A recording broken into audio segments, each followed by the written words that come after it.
All right.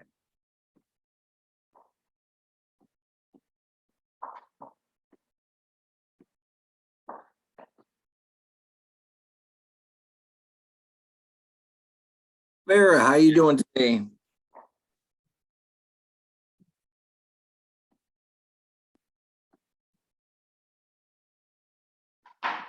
He's muted.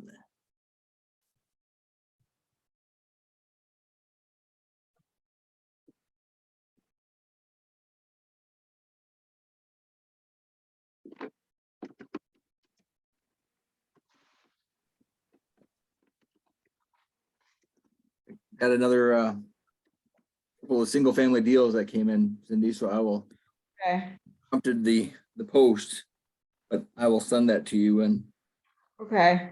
writing the underwriting weekend.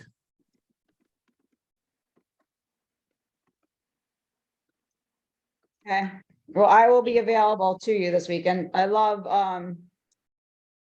it's spring break, so Yes. no sports. No sports. Now, John, Yes. why is your chat over there different than the chat that we have over here? Good question. I've never seen that before.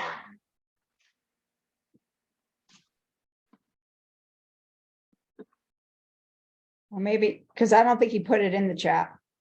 Mm. You know what? I have your contact information. Don't worry about it. I will take care of you, John. Okay, thank you. Yeah, Just trying to pull the screen back up again. yeah. Do not worry about it. No, you should just minimize that one or close it. Yeah. And then up there where your tabs are at, is your presentation on one of your tabs? Yeah. Yeah, there you go.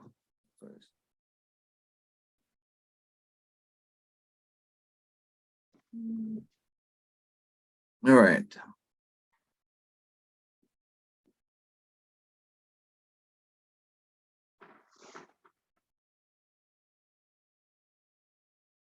Yes, Cindy, so I went on a little spree and added a I few saw, to the group.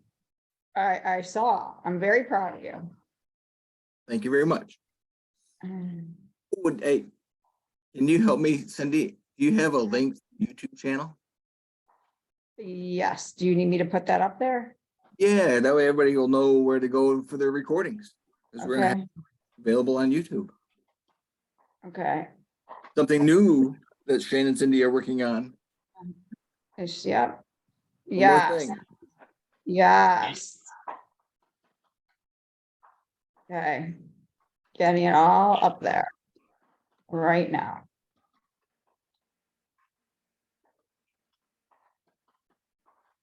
All right, to find recordings, I'm gonna write report.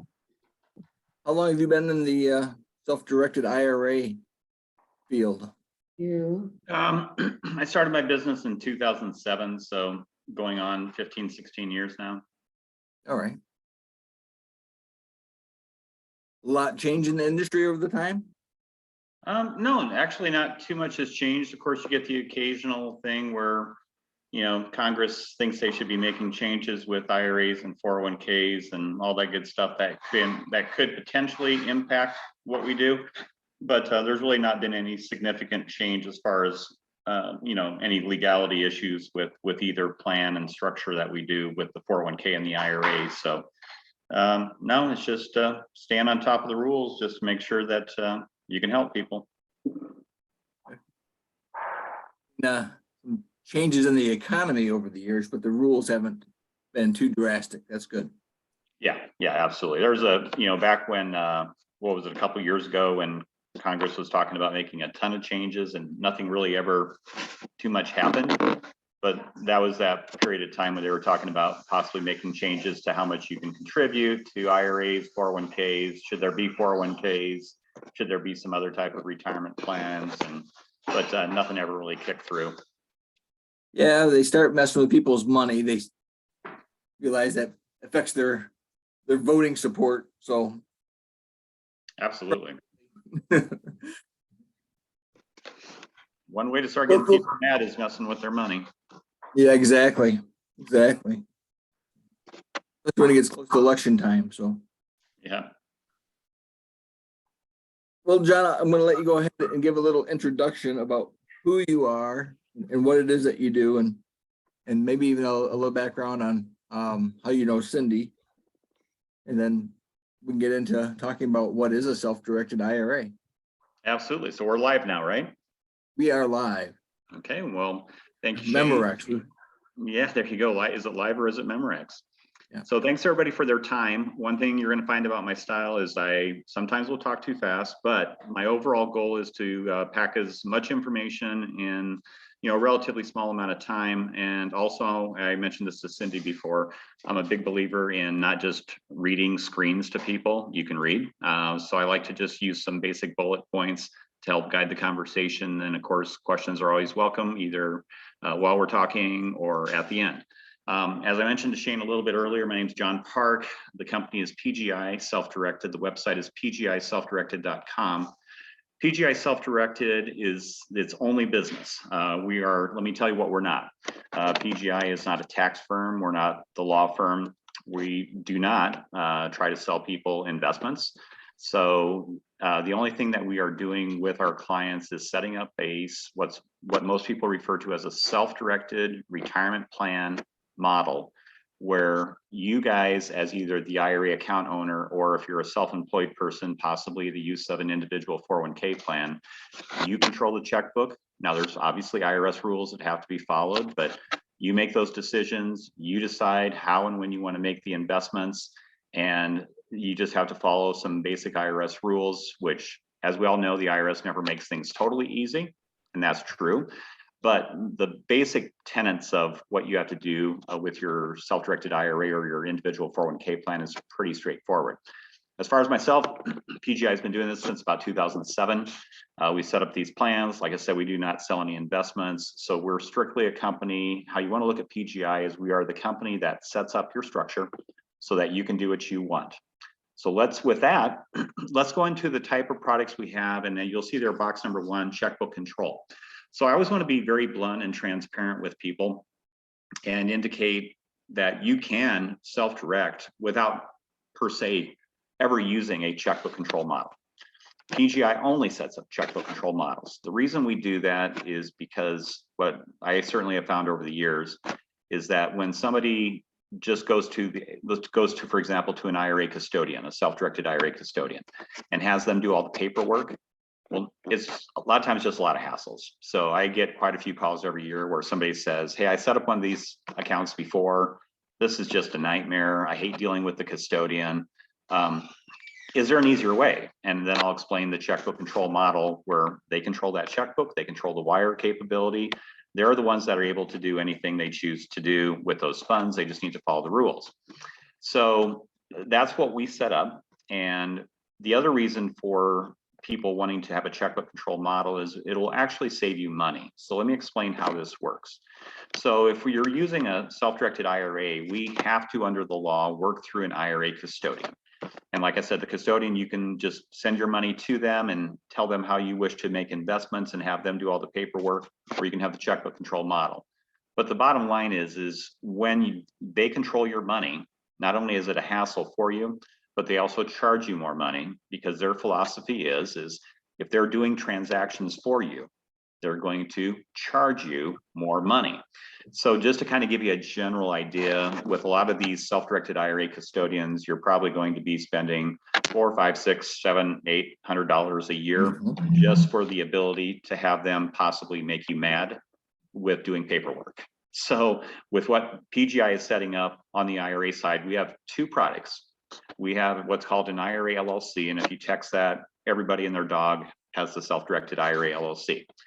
Most of the people that are probably in this group who are going the IRA route would probably do a self-directed IRA LLC, because it's probably just going to be a little bit more user-friendly for you, the account owner.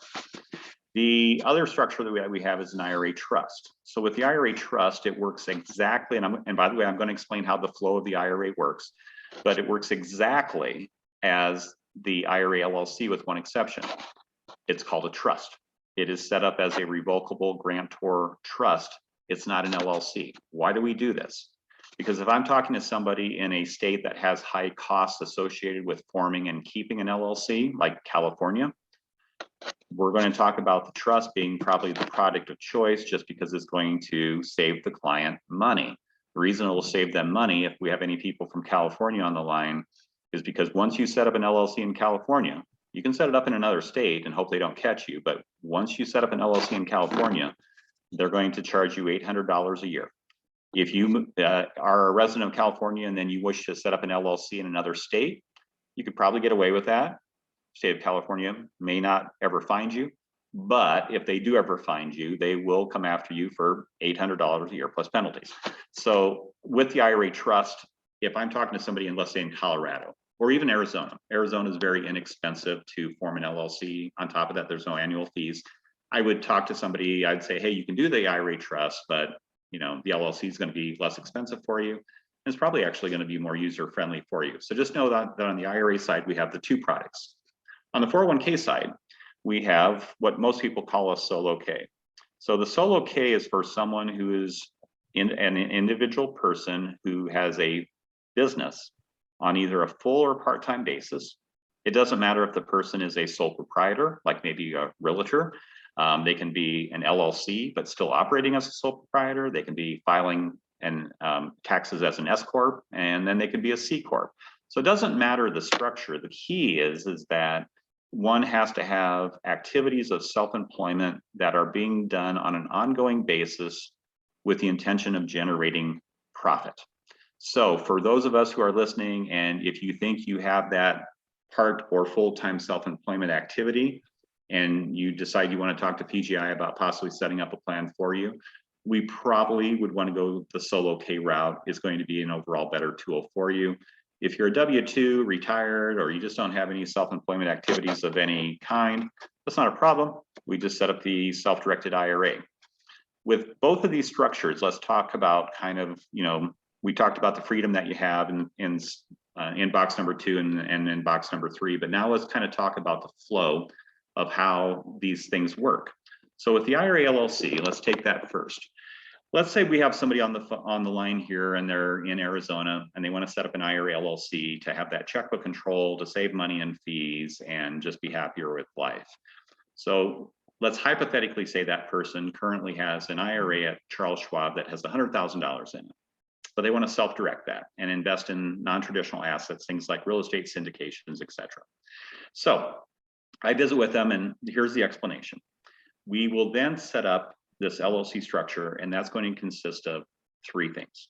It's going to consist of the approved articles, in this case from the state of Arizona for that LLC.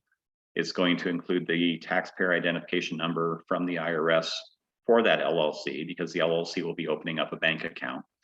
And then in some respects, they're all important, but kind of what holds everything together is PGI provides the client with an operating agreement that has very specific language related to IRS regulations and therefore instructing how the LLC must be operated. Just as an FYI for the do-it-yourselfers, most custodians, not all, most custodians anymore don't work with private individuals because what they have found is, number one, it just kind of turns into an ugly thing sometimes.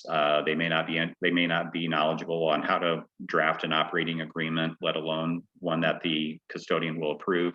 So typically people are utilizing the services of whether it's a PGI, an ABC, an XYZ, whatever the company is, they're using the services to provide those documents. We provide those documents to you so you can open up the bank account to have the funds. And we provide those to the respective custodian for your IRA account, because without those documents in place, they won't release the money to be able to start being used as an investment. The trust is going to operate the exact same way. Again, we open up the IRA account, we open up an IRA trust that is owned by the IRA. Funds go from Schwab to the new custodian. And then whether we're doing the LLC or the trust, those funds will eventually reside in either the LLC or the trust. So now when a person makes any investment, it will never be in their name. That would be a big IRS problem. It will not even be in the name of the IRA, even though that's the funds that are funding the LLC or the trust. It will be in the name of that LLC or the trust. So if somebody was doing a real estate syndication, they said, John, how am I supposed to fill out the paperwork? I'm just going to say as a general reminder, remember, it is the LLC or it's the trust that is making the investment. Now, here's what makes this process legal. Is in a case of an LLC, for those of you who aren't familiar with LLCs, you have a manager and you typically have like at least one manager and typically one member. When those of us who are just creating an LLC with our respective states, what we're typically doing is we're identifying ourselves as both the member, the owner of that LLC, and then also the manager, meaning the person carrying on those day-to-day business activities. We don't do that when we set up this structure from an IRS perspective. And it's a very small, but a very clear distinction. In the case of the LLC, the IRA will be the member. It's not a person, but the IRA actually owns that LLC. You as the IRA account owner cannot be the member. You can be the manager and make those investment decisions and do those transactions. You just cannot be listed as the member or the owner. In the trust, the flow is exactly the same, but the semantics are different. So with the trust, you would identify yourself as the trustee of that trust. Your IRA would be called the grantor because it is granting funds. But similar to the LLC, everything goes back to those particular vehicles for investment returns. Also, let's speed up the clock. When somebody either terminates their self-directed IRA or, God forbid, pass away, any and all assets held by that LLC or the trust must go back directly to the custodian first. And when you think about this from a common sense standpoint, it'll make total sense. If you had an IRA account at Schwab right now and you passed away, it's not like they would just say, oh yeah, just give the money to your spouse. Your spouse will eventually get that money, but you have to identify through the custodian who you want as your beneficiary. Same thing with a self-directed IRA. Doesn't matter if it's, a self-directed one or a non-self-directed one as far as the IRS is concerned. Once in this case, the LLC or the trust would be terminated by death or otherwise, any and all assets must be returned back to the IRA account. And let's use another example. You might have an individual who says, hey, I want to do this self-directed investments for 5 years, but then my strategy is to no longer do it. So how do I untangle it? How do I get back out of it? Not a problem. So let's use the LLC as the example. Let's just say you were terminating out the self-directed aspect of your IRA and you wanted to move everything back. You got paid handsomely with your investments. You have it all in cash, but you just now are done and you want everything to go back to an IRA at Charles Schwab. Same thing. You would move the monies from the LLC or the trust bank account back to your IRA account with the self-directed custodian. You would then ask Charles Schwab to reach out to the custodian of choice for the self-directed IRA and just request what's called a non-taxable, non-reportable transfer. So when the monies leave Schwab in that hypothetical example, or if they ever go back to Schwab, they can go back as a transfer. And all that means to the IRS is the custodians are taking care of it. You don't have to report anything on your 1040. Bing bang, easy peasy. You can move monies in, you can move monies out through that transfer process. Now, what I'd like to do is, if you're fine with this, Shane and Cindy, is I kind of covered a lot related to the IRA LLC and the IRA trust from a very 50,000 foot view level. You want to take some questions now if anybody has any, or would you prefer to wait till the end? I think right now would be a great time to stop and ask some questions. If anybody has questions. I actually have a question from Max, who's not shown up today. Him and I were talking today. So if, say, Max uses his, I don't know what he set up with you, John, but I'm assuming some kind of 401k plan that he set up with you. If he uses that plan to, let's say he wanted to invest in one of the houses I buy, okay? And does the 401k get, they don't get the benefits of the tax depreciation on the house, right? How does that work? Yeah, correct. So when it comes to things like depreciation, you kind of want to, in your line of work, Cindy, that's a perfect question because that's your line of work. When it comes to retirement plans, you don't get depreciation on assets. You get the gains tax deferred. So how I just always tell people is, unlike being a personal investor and having that K1, et cetera, and capital gains and any depreciation, et cetera, that all goes into the mix. With a retirement account, I always give people the visual of, think of a mutual fund. When your mutual fund goes from $10 to let's say $1,000, you had a good gain, but you're not paying taxes on it. You're not depreciating anything. That's just your tax deferred gain if it's a pre-tax 401k. And if it was with either the IRA or the 401k, if Roth funds were being used, then that would be tax-free, provided the individual just makes sure that they follow the rules for Roth. But those would be tax-free returns then back for their retirement account. But there's no depreciation, there's no writing off of things with the investment. Okay, that was one. And I know you and I talked via text once. I know, and maybe I'm jumping ahead of the game here. What about pensions?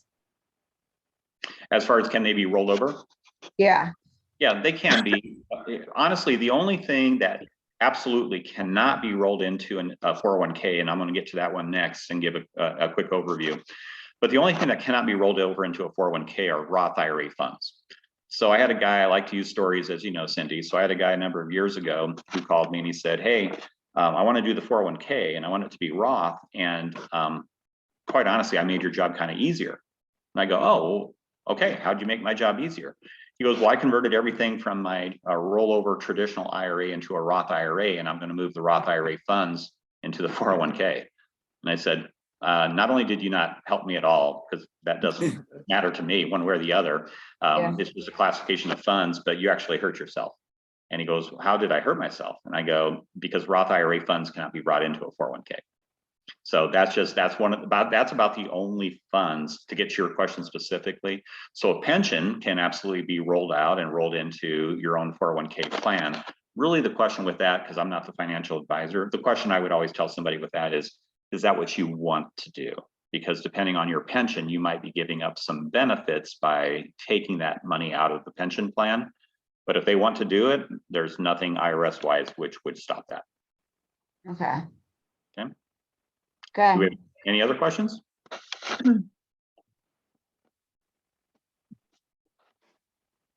So John, this is Tiffany. Sorry, I don't have my video on right now, but I have my self-directed with Equity Trust. And I haven't been able to, so my purpose of using a self-directed is to do PML. And so I guess my question is, since right now it's not doing anything and I haven't directed it to go into any fund, I don't know what it's called. I haven't put it into any stocks while it's sitting there.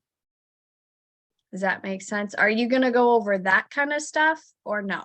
I can. So, and by the way, and is it Julie, did you say?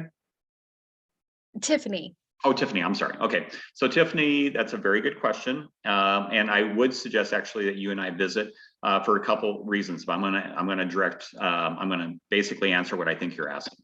So yes, with your account with Equity Trust, is it in an IRA or a 401k vehicle? An IRA. Okay. So as you know, with Equity Trust, I actually like to get phone calls from people who are at Equity Trust, but I'm going to keep it above the fray for right now. So Equity Trust is a company that holds the money, as you may know. You don't even have the option of a checkbook control, which does bother people then when they find out they can do a checkbook control. And that's why they call companies like PGI to say, hey, how can we do this? But right now you're in a structure where you will give them instructions on how you want to invest that money. And then they do all the legwork, the dotting of the I's, the crossing of the T's. But Equity Trust is also one of those companies where their fees start becoming very expensive. Most of the people I talk to, they're paying annual fees of $1,000, $1,100, $1,200. That is not uncommon at all. And a lot of people become very frustrated. So you're in that model where, yes, you can self-direct. And by the way, you raised a point that I'm going to expand on a little bit, but I don't want to get too far in the weeds. Is when we set up the 401k plan, we can have that set up so you can open it up at a bank. If as long as the bank is fine with opening the account, you can open it up at a brokerage firm. We use Charles Schwab, Fidelity, TD Ameritrade, and E-Trade.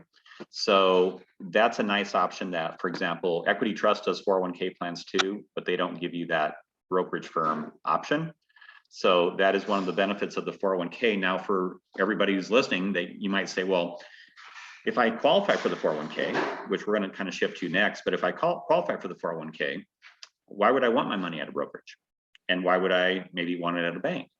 So I would say for the person who calls me and says, hey, I'm going to do a real estate syndication, and I'm either going to get like once a year distribution or quarterly distributions, you know, the large payout at the end, et cetera.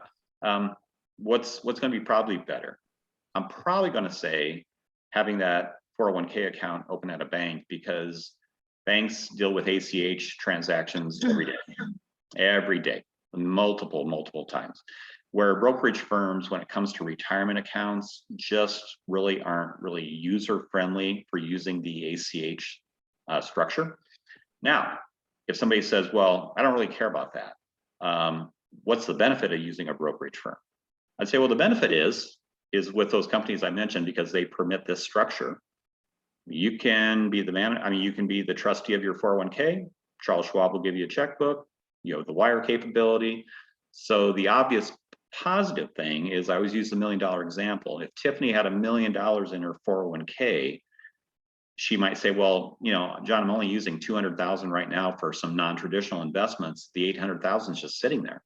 I'd say, yeah, well, you don't want it just sitting there, but your account's at Charles Schwab. If you want to, you don't have to. And I don't get paid anything from these companies anyway, so I don't have a selfish interest. But you could use that excess money in your 401k plan to make investments on Schwab's platform.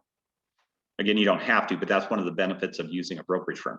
So Tiffany, I kind of went around your question a little bit, because I think there's probably some specifics that you and I might like to visit about, but I did give you some general idea about how your relationship with Equity Trust, if you stay with them, how it's going to be moving forward. Yeah. Yeah, because I mean, I can go ahead and invest it while I am waiting for a PML to come across. Right. I'm literally like maybe 2 months into the whole self-directed, so I don't really know what to do with it. So I was just curious if. Well, as far as how you can invest the money, that's a wide open question and a good question. Sure. But let's talk about it real quick, because it'll benefit the group.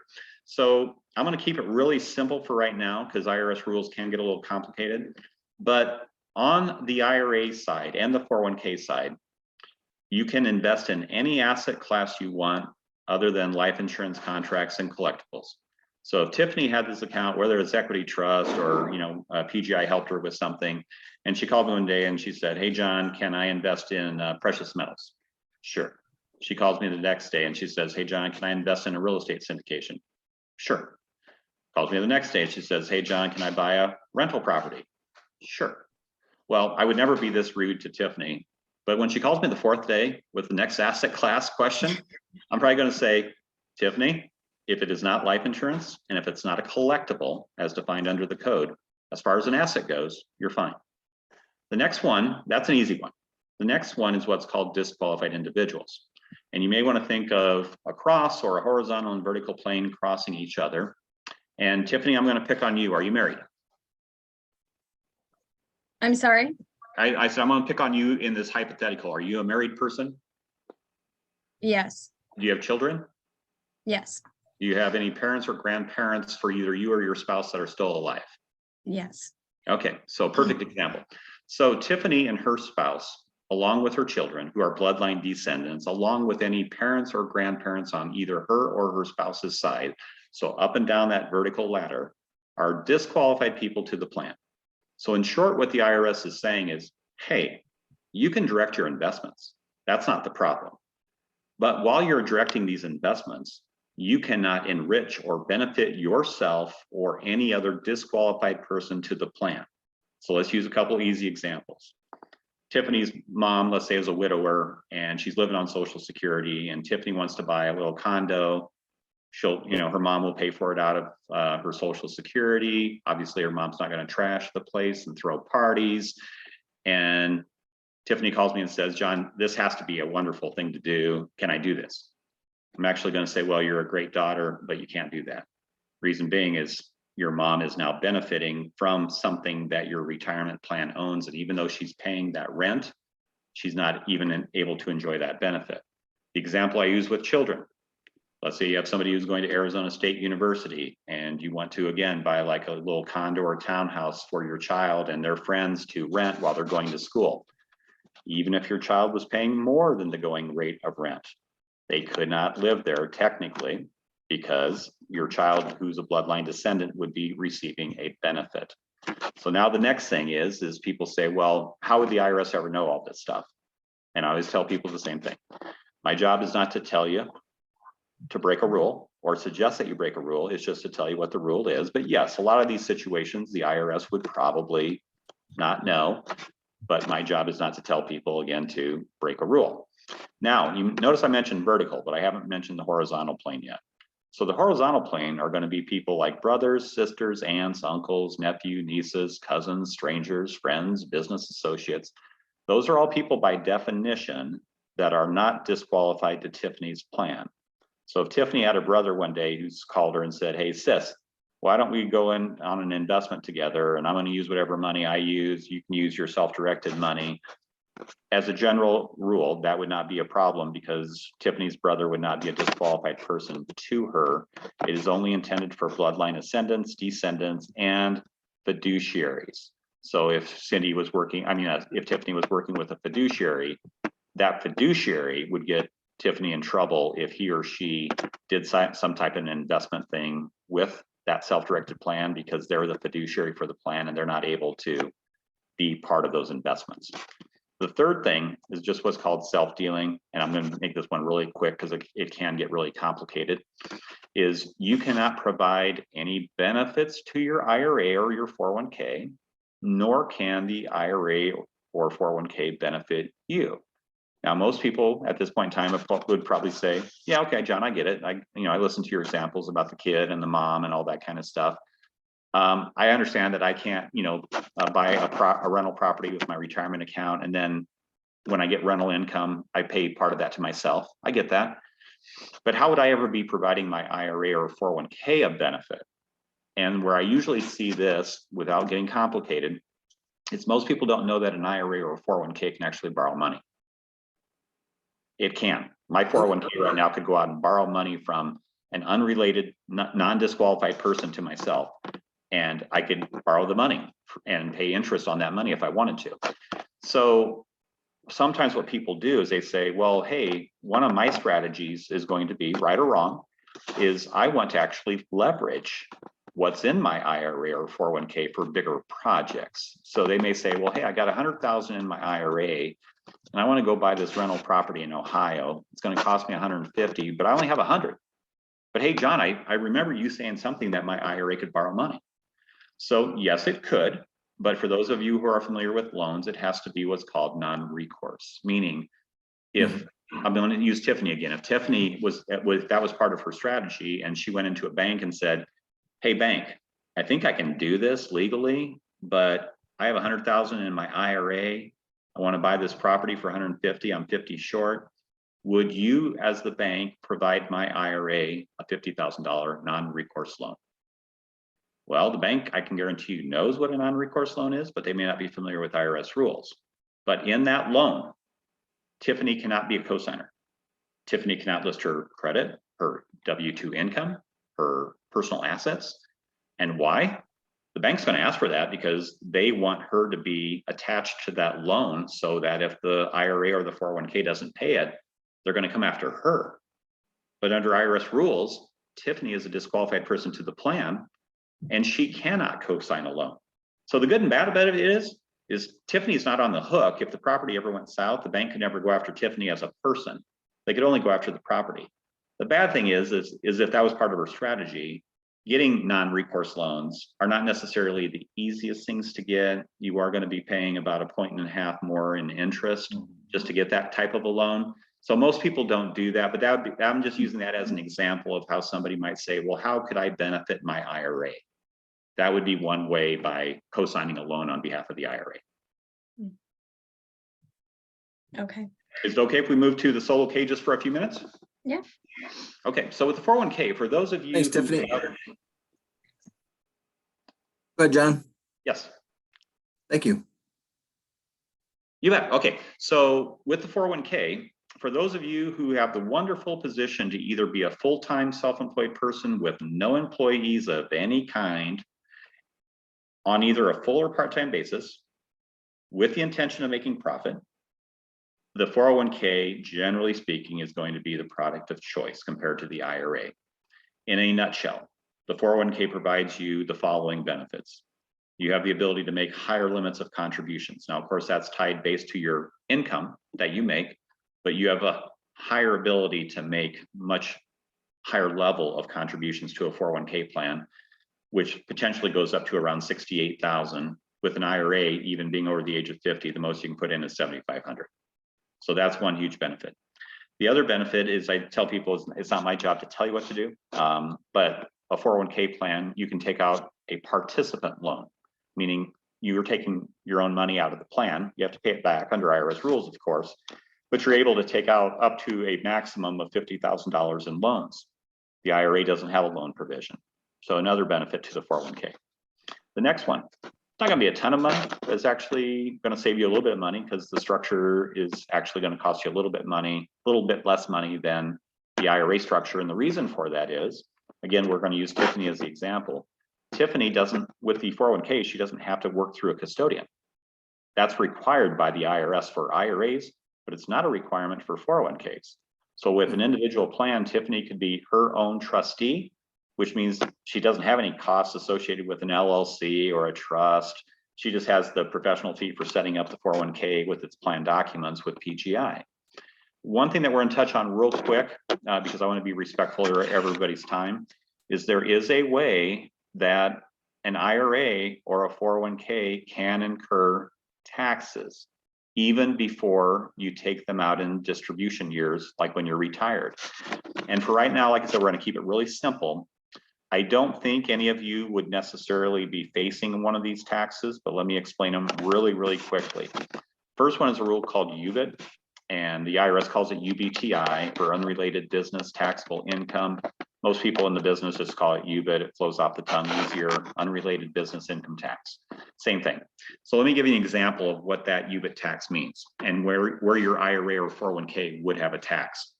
Is with UBIT, I always use this example. I'm in Arizona, and I'm going to say I own a McDonald's. I don't, but I'm just going to say I do. And I'll pick on Shane this time. So let's say I'm going to do some refurbishments to my McDonald's, and I say to Shane, hey, Shane, I want to borrow $100,000 from you, and I'm going to pay you a 10% interest on your money. Shane looks at it and goes, oh, that's a pretty good idea. I think I'll do that. I think I have some good security here. And that transaction that I just mentioned, that 10% interest, that would not, I emphasize not, trigger UBIT, because passive interest income is considered passive by the IRS. Shane could do those transactions every day, all year long with different people, not a problem, because he's getting interest income, passive, no biggie. Let me change the scenario slightly using the exact same McDonald's. Now I say, hey, Shane, I want to borrow 100,000 from you, and I'm going to give you 3% profit on everything I sell. Every Coke, every French fry, every quarter pounder with cheese. Shane is getting 3 cents on the dollar, and I'm such a nice guy. I even say to Shane, I'll even let you look at my books so you can see past performance. So he looks at my books and he goes, John, I think that's going to be a better deal for me. Now, that is not illegal, what we just did. I'm not a disqualified person to Shane. I'm just reaching out to him to have him loan my McDonald's money, and I'm going to pay him interest. But with the 3% profit, he is now receiving cash investments, a cash return back on that investment based on the profit generated by my McDonald's. The more money my McDonald's made, the more money he's getting paid. It's not illegal, but now that particular transaction falls under that UBIT because Shane's IRA or 401k received an active investment return versus a passive investment return. That's the quick explanation with UBIT. The next one could apply to some of you. It's called UDFI. It can get really complicated, so I'm going to give a really 50,000-foot view level. UDFI stands for Unrelated Debt Financed Income. And by the way, and for those of you who are already fallen asleep, maybe this will wake you up. This tax does not, I emphasize not, apply to a 401k. It only applies to an IRA. But the basic premise of the rule called UDFI is the IRS says it's not illegal, but if your IRA invests into any transaction where debt financing occurs, your IRA will be subject to a tax because some of the investment returns that your IRA received was being generated by debt dollars. And the example I use with people on the phone is I'll say, this would trigger UDFI, by the way, for an IRA. Let's say Cindy had a project and it was $20 million. And she needed $10 million from people like us to make the investment. The other 10 million, she's already talked to either a third party JV lender, financial institution, what have you. And they say, hey, Cindy, we like your plan here for what you're doing. Once you get in that 10 million, we're going to pony up the other 10 million. That other 10 million that they're ponying up is debt. So again, it's not illegal, but now there's going to be a calculation when you get your K1 that you'd want to share with your CPA, and you'd say, hey, I think I'm going to owe something in tax with this transaction. You would. What I found in my experiences, even though I'm not the CPA, is the tax is usually not onerous. It's usually still worth doing the investment, but those are the two types of taxes that an IRA or a 401k can have. Now, Shannon, with your permission, I'm going to shut up again and see if there's any other questions that people have. I know there is, because I have a couple, but I'll let everybody else speak first. And Tiffany was asking, and I want to make sure I got this right. Is it undefined debt fund finance income or funding income? UDFI. You kind of cut out there a little bit, Shane. Can you repeat the question? Can you tell us again what UDFI is? Yeah, so it's unrelated debt financed income, and the simple explanation is if an IRA either itself or is involved in an investment where debt is being taken on, and obviously with that debt, there's profits generated, there's investment returns generated. That 10 million of debt goes into the calculation for UDFI because the IRA will owe some level of tax because part of their return was based on the 10 million that came in from people like us, but the other 10 million came in from debt financing through that third party. So it's only occurs if debt financing occurs. So to give you a good example, I was talking to somebody the other day and they were telling me their situation. And I said, well, just make sure, you know whether or not it would trigger UDFI. And, but I called the investment sponsor and I said, hey, can you give me a lowdown on how your investments are structured? And are you taking on debt financing? They said, no, we're financing it all based on, us people putting in that $10 million hypothetically for that investment.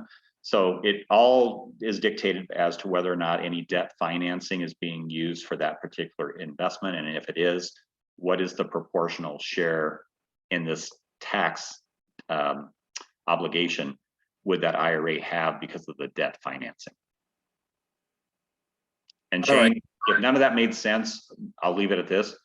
It's a complicated topic, but as long as people know, here's my main thing I want people to know when I set up the plans is, hey, just be cognizant of the UBIT and the UDFI rule. If you think there's any possibility that that might be affecting you, please feel free to call me. Please feel free to review with your tax professional. It doesn't necessarily mean it's a bad investment. It just means that your IRA might be subject to some tax. So John, real life example here. We're going to go out and we're going to buy a real estate asset. And Cindy's going to be a partner on the deal. She's going to bring funds out of her IRA, her self-directed IRA. And I'm going to bring cash, not from an IRA. And we're going to bring in another partner, let's say Tiffany, who's going to loan us some money from her IRA, but also going to get her equity in the deal. Should not trigger UDFI because even though she's loaning the money, her loaning the money is based on an equity position for the investment. So that most likely would not trigger UDFI. All right. So the profits that are made by the park dispersed back to the equity partners. Should not trigger UDFI. Perfect. Yeah. Now, obviously with anything, you know, the disclaimer, you guys would be disappointed with me if I didn't say this. Of course, John is not your CPA. You know, he doesn't provide tax or legal services. You should always review things with your tax professional. But yes, generally speaking, I would say that would not trigger UDFI, but again, it should always be reviewed with a CPA. That was my Okay, question. did you have another question, Shane? Nope, ma'am. Go ahead, please. So my other question is, and maybe I'm a little off topic, but so I have a possibility, not with Shane and Cindy, but as somebody else who needs a 3-year PML. And then monthly interest would come back to me. With your structure, would you say that would go back into the bank account or back into obviously the IRA, but like Yes. for me, it'd be equity trust, you know? Yeah. So in your case, yes. First of all, yeah, interest returns that you'd be getting monthly. Interest, you already heard me say this, interest income is passive as defined by the IRS. So that I would say, hey, best of luck, just don't loan money to any disqualified individuals. But if they're all Right. individuals who are not who are not qualified to you, that's not a problem. Sure. I'd say, hey, go out and just do a bang up job and make a lot of money for your IRA. Yes, in your case, Tiffany, the investment would be something to the effect of equity trust company, custodian for the benefit of Tiffany's IRA, and they would have to do all the paperwork. In the process that I set up, you would be the manager most likely of an LLC that is owned by your IRA. So you don't even have to go through a company like Equity Trust. You just conduct the activity, you make the loan, you get the return, you put it back in your LLC account because that's who made the loan to that third party. Rinse and repeat as often or as little as you want. Okay. Okay. That was Now, can I throw out something fun for a second? Because this will apply to Tiffany. So when we set the structure up, there's 3 things that a custodian has to report to the IRS annually. Contributions that you make to your IRA. If you're in retirement years, most likely, you would take out some distributions. They have to report that to the IRS. And they also have to report a fair market value. So we're going to use Tiffany as the example. She's doing these loans. The custodian, because she's the manager of her own LLC, and she has the onus of following the rules, they don't know how many loans she's done. They don't know if she's made money, lost money, stayed the same. Companies like Schwab, it's very easy. It's all electronic. And in fact, they're taking a picture of in 1231. And if anybody doesn't know this right now, they do. Every brokerage firm, including those big boys, they report the value of your IRA to the IRS each year. But it's an easy do because they're just taking the picture on 1231. So when Tiffany is doing all these loans, and she might be doing other types of investments, the custodian for the IRA, her self-directed IRA, doesn't know what she's doing. So every December, they're going to send out what's called an FMV form, just stands for fair market valuation. And they'll basically say, hey, Tiffany, as manager of your LLC owned by your IRA, please provide us a fair market value for what that IRA currently owns, cash or assets. That's the only thing with this kind of a structure that you'll probably have to do with the custodian on an annual basis. Otherwise, the picture I'm drawing is we have to use the custodian to be legal, but once we create the checkbook control model, you'll have very little activity with them on an ongoing basis, where Tiffany right now, if she stays with Equity Trust, she will always kind of be connected with that anchor and that weight to her ankle, and I mean the weight tied to her ankle, because she's now has to go through them on every single thing that she does. Right. So like right now, I would have to provide them basically the deed, a copy of the deed, copy of the joint agreement or the promissory note. Do I have to do all that with you? No, because you're going to be structure. Okay. You'll be the manager of that LLC. Now, here's where you and I will be conversing in the future, Tiffany. Sure. You might call me because I do encourage people to call me because I don't want them to stick their head in the sand and just do something stupid.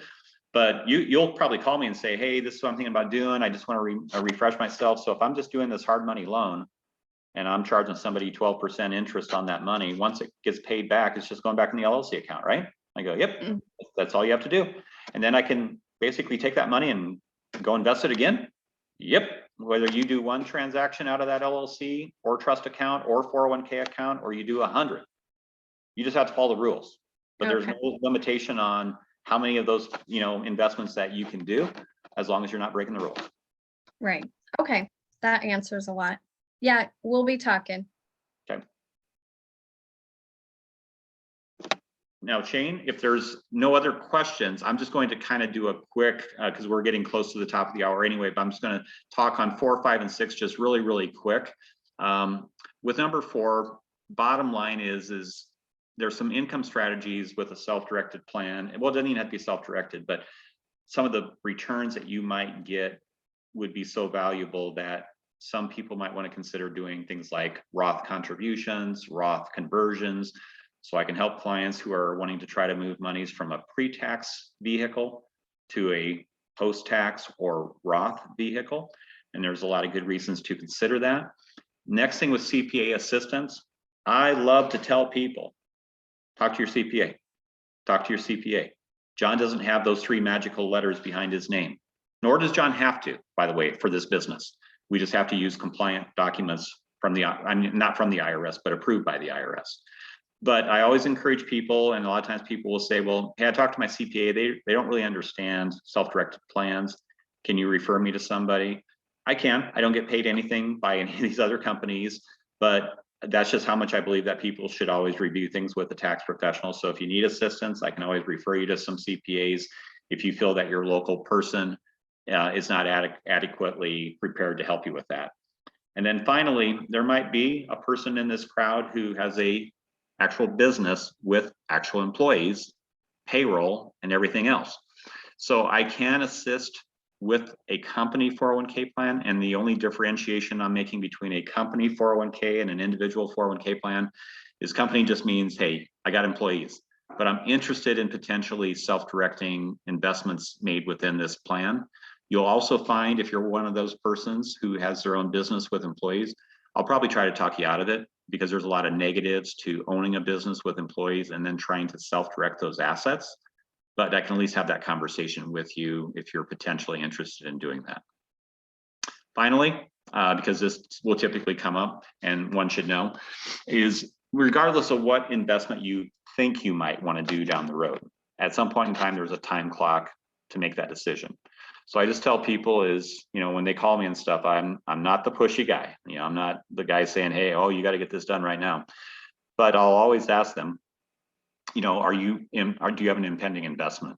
And if so, what, if any, deadline do you have? Because this process can take 2 to 3 weeks. And some of my competition in this industry, I will not mention names, but they're a little cheesy, because you'll talk to them and they'll say, oh, we can get all this done in 1 day.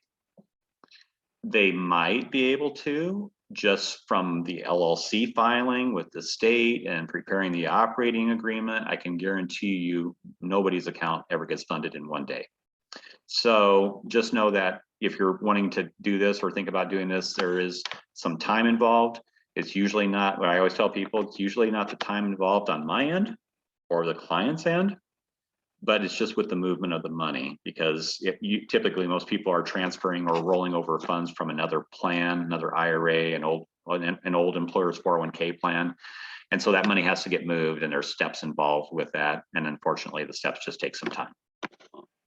The final thing is, if you're setting up the IRA LLC or the IRA trust, I always recommend that we take the professional fee that you'd be paying PGI and not pay for that personally, meaning it would be paid out of the IRA account at once it funds with the new custodian.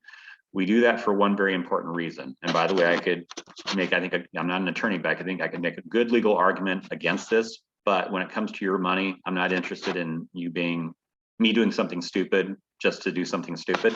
So I tell people is the reason we want the IRA to pay it is the IRS has this rule called self-dealing. They could, let's say Tiffany was setting up an IRA and she wanted to pay for it with her credit card. Well, I mean, I like that, PGI just gets paid faster, et cetera, but that's not what I want Tiffany to do. I don't want her to pay unless it's coming out of the IRA account with the new custodian once it funds. because we don't want the IRS potentially, if somebody was being audited, we don't want the IRS to say, oh, well, you paid personal funds to open this account on behalf of your IRA and you cannot benefit your IRA. So we would just avoid all that, not worry about it. We just take the fee out of the account once it funds, obviously with the client's permission. 401k is totally different. You can pay the fee for the 401k plan out of the plan. Typically, I would say to somebody, if you're interested in having a tax write-off, pay for it with your credit card, business debit card, etc. Because bottom line is I'm not a CPA, but you can use that as a business deduction because your business, whether you're a sole proprietor or an actual corporation, let's say, still formed a 401k plan to benefit its participant or participants. So 401k, I'd say, all things being equal, pay for it personally to get the write-off. When it comes to the IRA, pay it out of the funded new IRA account. So you're saying for the time frame for me to, if I switch over to you guys, would be a couple weeks, is that correct? Yeah, probably. You know, it all depends. If you were, for example, closing down Equity Trust, you know, for this kind of a structure, the good news is that, you know, they have the funds. They're not tied up in non-traditional assets right now, like real estate, where paperwork has to go back and forth on certain things. So if it's all in cash, that's just an easy transfer, Tiffany, and that can be done relatively quickly. So we could probably, in your case, we could probably have that done within a week, depending on where we were filing the LLC. If it's Arizona, for example, Arizona is the same day. If I'm going to Georgia, oh, Colorado is the same day. Yeah, okay. So that would go really quick with Colorado. Okay. Oh, and by the way, Tiffany, since you're in Colorado, I don't know if you've heard of the bank, but one of the custodians that we use and that we would most likely use for your IRA LLC is a bank out of Colorado called Solera, and they're based out of Lakewood. So you may have seen their name on some bank buildings before, but they are actually a custodian for self-directed IRAs as well. Okay, and who was that again? Solera, S-O-L-E-R-A. Okay, I haven't heard of them. Okay. Okay. Shane, do you have anything else? I was gonna say, I'm the only one that has had problems setting up my what was that, the solo 401k. Yeah, now in Cindy's case, if you don't, and by the way, hop in, Cindy. So, because Cindy will confirm that I do tell people this. So most of the time, I would say it's not by much. Most of my clients don't open it up at a brokerage firm. It just takes longer. A lot of times people are thinking, I'm not interested in doing mutual funds. I just want to use this for these other types of investments. So in Cindy's case, and tell me if I'm wrong, Cindy, I said, well, hey, you can open it up at a bank, and Wells Fargo tends to be kind of the easiest bank to use, but even they can be brain dead sometimes. So Cindy, tell the group what struggles you had in opening. Well, the biggest struggle was getting it out of New York Life. Oh, that was the first struggle. Yeah, poor John had to get on the phone with me, like with them. I mean, it took forever just to even get my money. That was like, I'm like, it's my money. Remember, we're on a three-way call, poor John. And then I had finally I got Bank of America to open up an LLC or an account for me. Yeah. But it worked out. Yeah. And by the way, Cindy, I think you remember me telling you that I wasn't real hopeful that you'd be able to open it up at Bank of America. So I'm glad you were able to get that opened up. And for people in the room, you kind of sense what was going on. But the issue that Cindy had with New York Life obviously had nothing to do with the 401k plan. It had everything to do with, it was a bugaboo getting the money away from New York Life. Yes, that was the biggest problem. But Tiffany, like when I'm a PML, I'm writing my own, like wiring my own money, and I'm putting it right back into my, that account. So I have complete control. So I know exactly what I'm doing. It's very easy. Very, very, very easy. Yeah, and which makes sense, because that's what I mean, when I have some friends who use Equity Trust, and they're like, oh yeah, it's great. You control everything. And so I was like, okay, that's good. But then it's like, what stuff do you need? And how long is it going to take? And And they're, they charge for wire, but not ACH or check if you mail a check. Because I was trying to figure out where's that monthly interest gonna go? Do I need to put it into the bank before I push it to there? Or do I Yeah. just send it there? And the same question I was gonna have if the other deal went through with you guys, so. We're still trying, Tiffany. We're still trying. We're Yeah, still trying. But Shane and I talked today.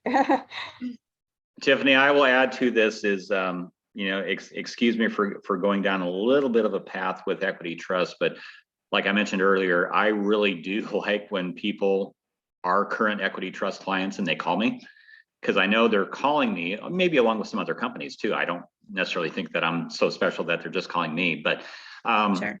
they're calling because they're frustrated.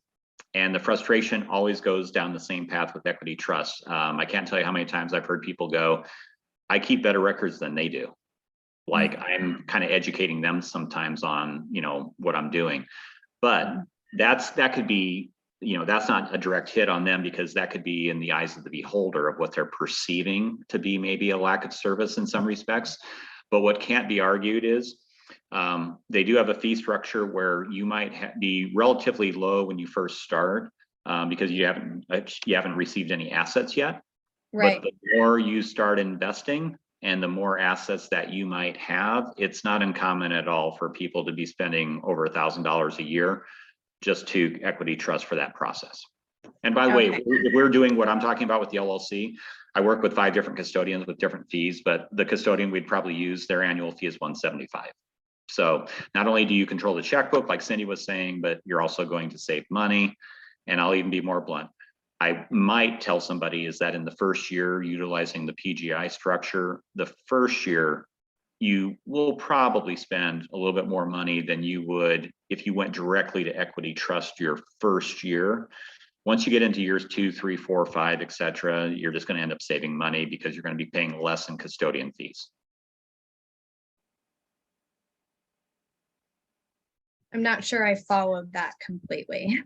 Just think of this way, is when you have that LLC structure, Mhm. you're paying, let's say the hypothetical 175 to the custodian for their annual fee to be the custodian. Okay. PGI fee is a one-time fee, just to get everything set up. But where moving forward, if you were using Solera, for example, based on their current fees, is it would be 175 for the second year, 175 for the third year, 175 for the fourth year, et cetera.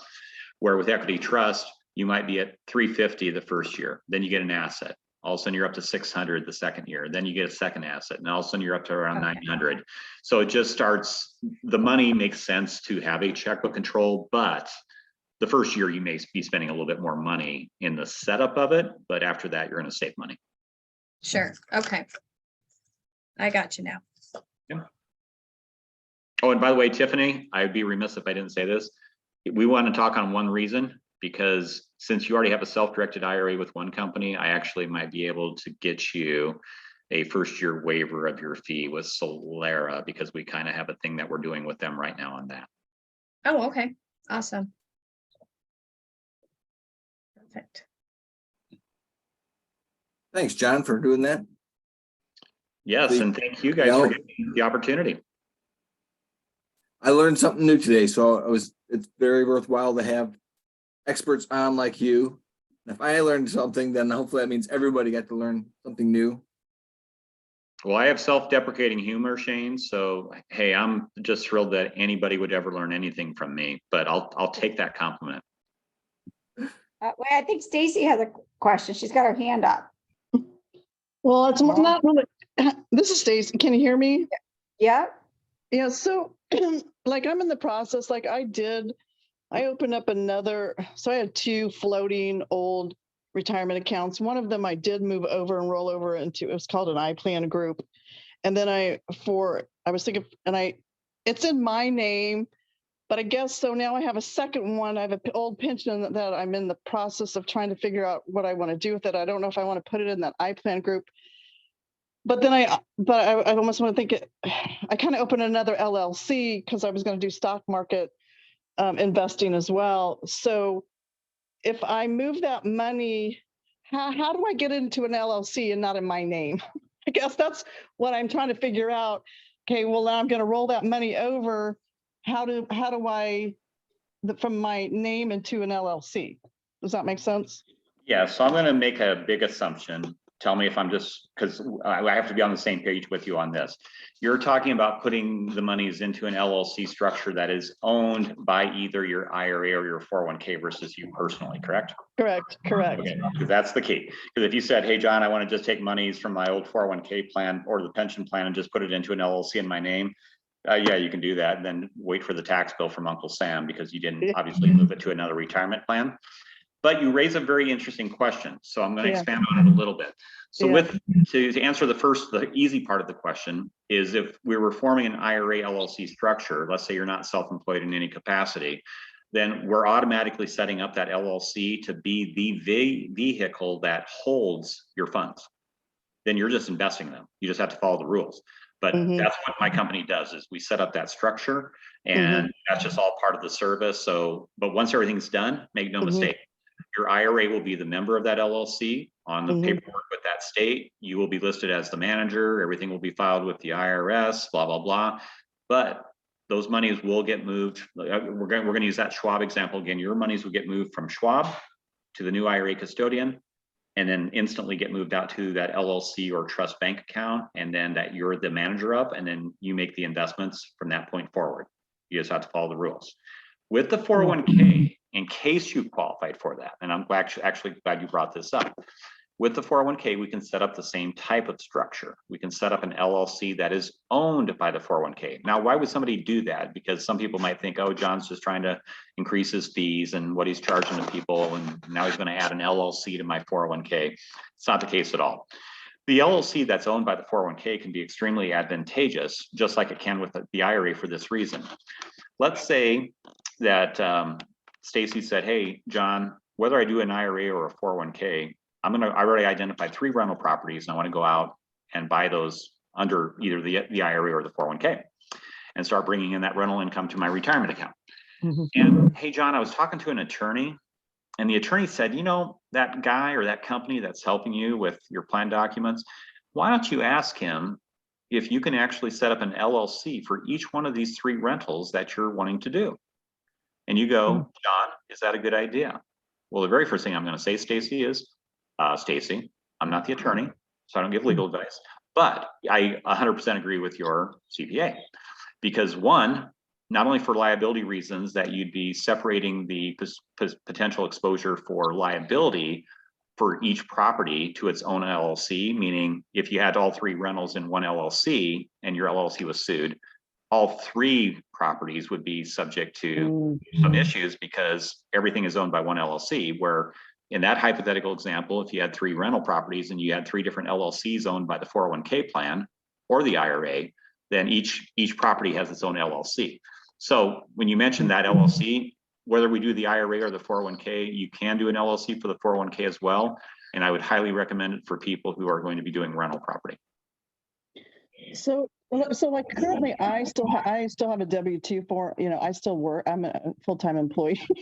So, I mean, and I was doing some homework, and my understanding is like with the IRA, I forgot now what it's called. So, because if you make a certain amount of money, you're over a certain amount, you have to go to some conversion or something for an IRA account. But so I guess, can I even do a 401k? Is the 401k better than versus doing the IRA? And I can't think of the backdoor, whatever they call it. There's some conversion. Yeah, it's called a backdoor Roth IRA. It's for people who, it's for people who exceed the salary limitations to make a Roth contribution, but it's kind of a backdoor approach where you put it in on an after-tax basis. A lot of people like it. I'm not opposed to it, but there are some rules that can make it a little bit more, I don't want to say negative, but just not as rosy as what people think.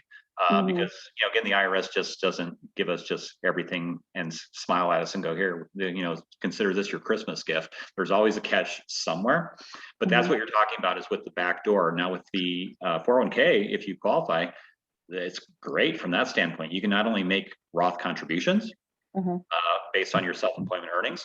If you were rolling over your pension, for example, and if you said, I want to convert that to Roth, I'd say you can do that. Your plan documents will permit that. My biggest advice would be is I'd say, hey, Stacy, make sure you talk to a tax professional because you'll have to report that conversion, because you're going from a pre-tax to a Roth, vehicle. So you're gonna have to pay Uncle Sam his share of the tax, but you might want to consider doing that if you think you're going to be investing in things that are going to bring you back significant returns that would make that worthwhile to pay that tax bill. But yeah, bottom line is you can do all of that with the 401k. You can do Roth contributions, you can do Roth conversions. So the 401k is a wonderful product. It's just that one has to qualify. And I like to use stories. And if the room doesn't mind, I'm going to use one more boring story. So I had a guy about 10, 11 years ago who called me. He'd been referred by one of my other clients. And I didn't get into an argument with him, but he just kind of started off. He's like, hey, I want a 401k. I'm willing to pay you right now. Like, what do we need to do? And I said, well, tell me a little about yourself. So the reason I do that is twofold. One is I'm kind of interested in what people do. Does a 401k make sense for them, et cetera. But it's also with their explanation, when I ask them that, it kind of gives me an idea whether or not the person is actually self-employed. Because if I set up a 401k plan for Stacy and she's not self-employed, that's not my responsibility. It's Stacy's plan. But I want to try to help Stacy not get into potential trouble by setting up something that she doesn't even qualify for. So with this gentleman, I said, so what do you do that's self-employment? And he goes, nothing. I go, oh, well, we should be talking about the IRA then. He goes, no, I don't want the IRA. I want the 401k. I'm like, well, okay. That's probably true with everybody, but you have to qualify. And he goes, okay, well, here's what I'm going to do. I'm going to go buy two rental properties and I'm going to be the managers of those properties, but I'm using my 401k funds. There you go, John, I'm self-employed. And I'm like, well, first of all, you're not. Most activities in real estate, the IRS considers passive to begin with.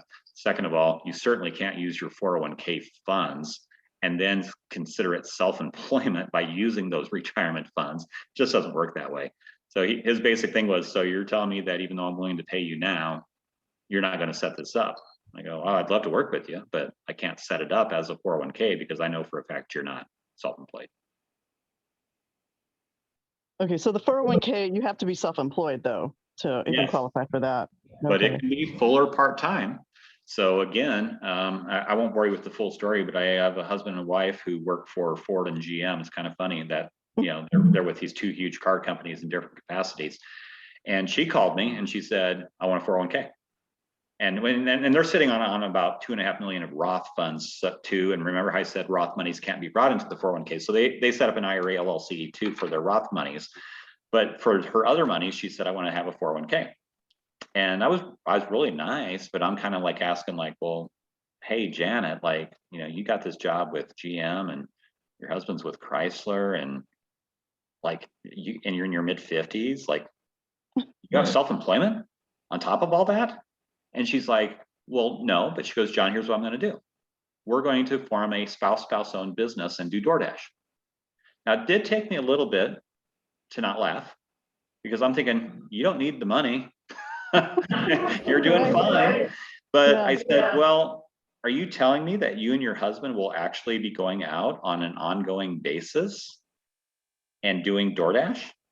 And she goes, if that's what we need to do to have the 401k, then yes. And I go, okay, well, I'll set it up if you're telling me that's exactly what you're going to be doing. But, I just hope you meet the qualifications for it. But so it's the point I'm trying to make, Stacy, is it's not hard to set up a 401k and be self-employed because it can even be on a part-time basis. You just want to make sure that you're doing something on an ongoing basis. Okay, I'm with you. Profit. Okay. Well, I'll have to call and have more deep conversation and figure this all out. Sorry. Yeah, and by the way, Stacy, I'm more than happy to visit with you about that concept as well, because sometimes I get a little too excited about these kind of conversations and trying to make, the square peg fit in the round hole. So if you want to visit with me, I think my contact information is part of this webinar, and I'm more than happy to get on a phone call with you. Awesome. Thank you. Thanks, John. You're welcome. And if you didn't get John's information, reach out to Cindy. She does have it. I know she posted a couple times, but you can also provide it in the future as well. John, we greatly appreciate your time. You are welcome, Shane, and I want to thank everybody in the group for taking their time. Hopefully I didn't bore you to tears too much. No, appreciate it, John. Thank you so much. You're welcome. Goodbye, everybody. Have a good Good night. night. Bye, thank you. Thank you.